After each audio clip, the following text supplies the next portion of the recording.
Welcome to This Explainer. Look, if you've spent any time coding, you intimately know that universal syncing feeling.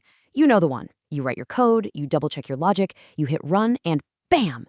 You're staring at a massive wall of angry text with red lines everywhere. The program just crashed.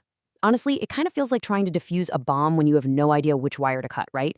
It's a massive roadblock. Well, today we're going to initiate a total mindset shift. We're exploring the Play First guide to troubleshooting Python errors, and we are going to transform those moments of pure panic into clear, actionable steps for real mastery. Okay, let's dive into this, because before we can truly dance with errors, we need a map. So here is our agenda for navigating the wilderness of Python tracebacks today. First, the Play First mindset. Second, anatomy of a traceback. Third, the usual suspects. Fourth, your troubleshooting toolkit. And finally, number 5, the Break It challenge. Let's just jump right in with Section 1, the Play First mindset, errors as progress. There's this really powerful idea we need to fully embrace right out of the gate. Errors aren't interruptions, they're landmarks. This concept from the Play First approach reveals something so fundamental about the programming journey. Imagine you're exploring a pitch-black room, right? An error isn't the ceiling literally collapsing on you. It's really just you bumping your toe against the furniture. It actually means you moved. When you tweak a line of code and it breaks, that's just the system responding to your input. You've successfully found the edge of the map. You poked the system and, well, it poked back. That isn't a failure at all. That's active, meaningful engagement. And this really beautifully illustrates that Play First philosophy. We want to move away from the old mindset, where an error feels like this giant, intimidating stop sign of failure, and shift over to the new mindset, the mindset of an explorer. An error is simply your compass. It's your telescope telling you exactly where the boundaries of your environment are.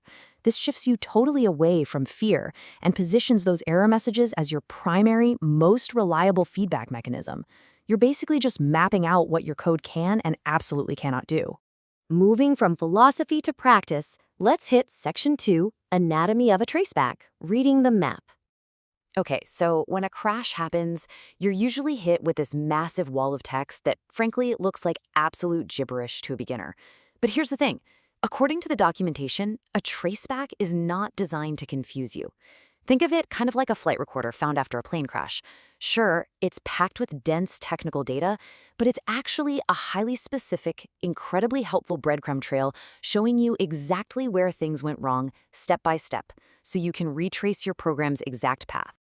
The really crucial point here is that every single traceback, no matter how terribly long it gets, always boils down to 3 simple data points.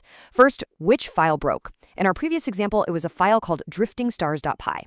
Second, which exact line broke, like line 42. And third, why did it break? In our example, we saw a type error because a value that was meant to be a number, a float, accidentally became text, a string. To put that in plain English, imagine asking the computer to add the number 5 to the word apple. The computer just panics. It doesn't know if you want 5 apples or if you're just speaking nonsense, so it throws an error to tell you exactly what to look for. Which brings us to Section 3, the usual suspects, common Python errors. Now that we actually know how to read the map and decode a traceback, let's introduce the rogues gallery of common error landmarks you're going to spot out there in the wild. Let's break down 4 frequent offenders you'll definitely encounter. First up is the name error. This is basically just a case of mistaken identity. Python can't find your variable, which usually means, you called your main character player 1, but later typed player _1 with an underscore. Classic typo. Next is the type error, which we literally just talked about, like trying to add apples and numbers together. Third is the index error. Imagine a row of 5 mailboxes, and you confidently tell the postman to put a letter in the 10th mailbox. Obviously, it doesn't exist. You'll see this a lot when you're tweaking star or enemy arrays in a game simulation and you accidentally look outside the limits of the list.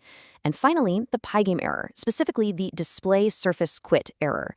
This one happens when your game loop stubbornly keeps running in the background even after the display window has been closed. By just learning these 4 specific stories, you'll instantly know the context of your crash. All right, we know what they are.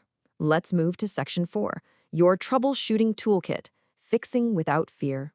We really need to arm you with a practical, totally fear-free protocol to actually fix these issues and stay locked in your flow. And here's a counterintuitive trick for you. Reverse your normal reading habit. In Western languages, we're taught from day 1 to read top to bottom, right? But with a traceback, reading from the top will just overwhelm you with all these file paths you absolutely do not care about. Your very first step in diagnosing a problem is to jump straight to the absolute bottom. That final line contains the actual English description of the error and is your true starting point for diagnosis. So, let's see how this builds into the complete 5-step play first loop. Step 1. Read that last line first. Step 2. Go exactly to the line number Python provided. Step 3. Undo your last tweak. If the error vanishes right then, congratulations, you found the culprit. Step 4. Change one thing at a time. This right here is the beating heart of the toolkit. If you change 3 things at once, maybe you swap a variable, indent a loop, and add a bracket, and the program suddenly works, you have absolutely no idea which of those 3 things actually fixed it. Or worse, if it breaks further, you've just tangled the knot even more. Isolating variables keeps your cause and effect relationship crystal clear. And finally, step 5, ask AI for help. You can simply copy and paste that traceback right into an AI assistant and get a totally plain English explanation. And that leads us to our final section. Section 5, the Break It Challenge, Intentional Failure.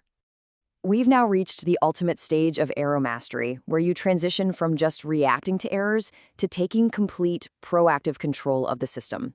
Here is how you build real intuition. You don't do it by tiptoeing around trying to avoid mistakes. You build it by intentionally causing them. First, open up a previous project that you know works perfectly. Now, sabotage it. Intentionally delete a bracket, change a variable type, remove a function definition. There's this incredible sense of relief that happens when you break something on purpose. It completely removes the anxiety of a surprise crash. You poke the system on purpose, observe the specific traceback that generates, and then you calmly fix it. You are quite literally dancing with the errors to see exactly how the code reacts. And this brings us to the end of our explainer.